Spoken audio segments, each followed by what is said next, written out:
3 plane loads of illegal Indian immigrants in the US have been dumped back home in India. Thousands more are expected. But why did they attempt to leave India in the first place and sneak into America? Perhaps they were convinced that a Viksit Bharat is highly unlikely in their lifetimes, so why not slink into a Viksit America? Now that they're back, there's bad news for them. Their gut feel was right. A Viksit Bharat is nowhere on the horizon. Not I speaking, but experts and India's own latest economic survey.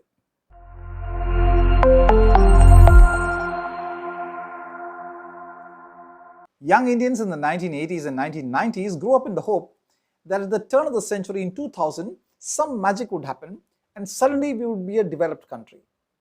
But reality does not accommodate such magical events, and so in 2000, we moved the goalpost.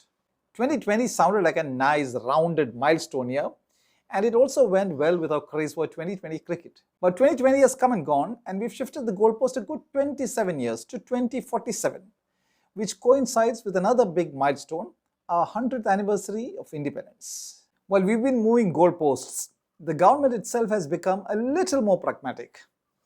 This year's economic survey admits that the goal of a Viksit Bharat in the 100th year of our independence will require a growth of about 8% for at least a decade. The reality is we aren't growing anywhere near 8%. The economic survey itself projects a growth of 6.3 to 6.8% for 2025-26. On the basis of per capita income, the World Bank classifies countries into low income, lower middle income, higher middle income, and high income. India is presently only a lower middle income country. Forget being a high income country, if we grow at 6% a year, we will struggle even to become a middle income country by 2047, experts say. A few months ago, Ruchir Sharma of Rockefeller International said, India's trajectory is broadly positive.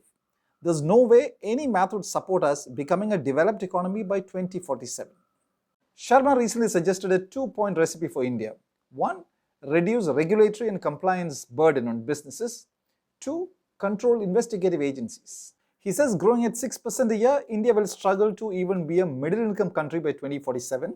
Forget being Viksit Bharat. There are others who can see the Viksit Bharat dream retreating. Attaining developed country status by 2047 not easy, says Dr. Rangarajan.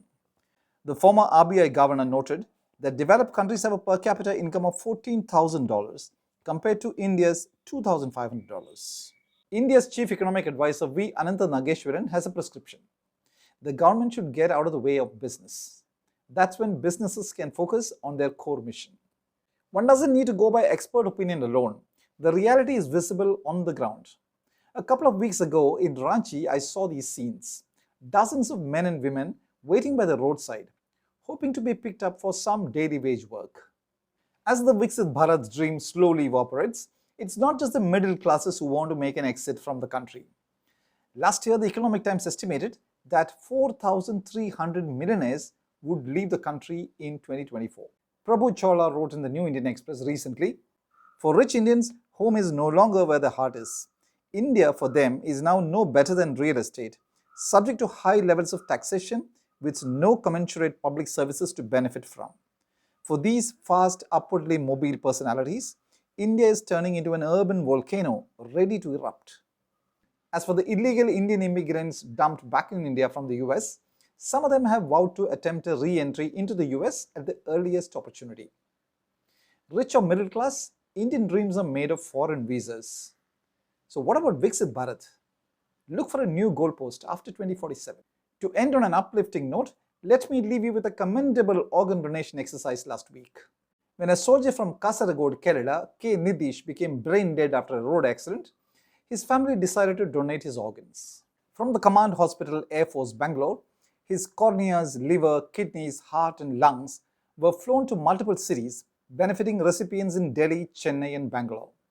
The first time organs were transported to multiple cities by air. Service far beyond duty by the soldier and Viksit minds of his family members. Rest in peace, K. Nidhish.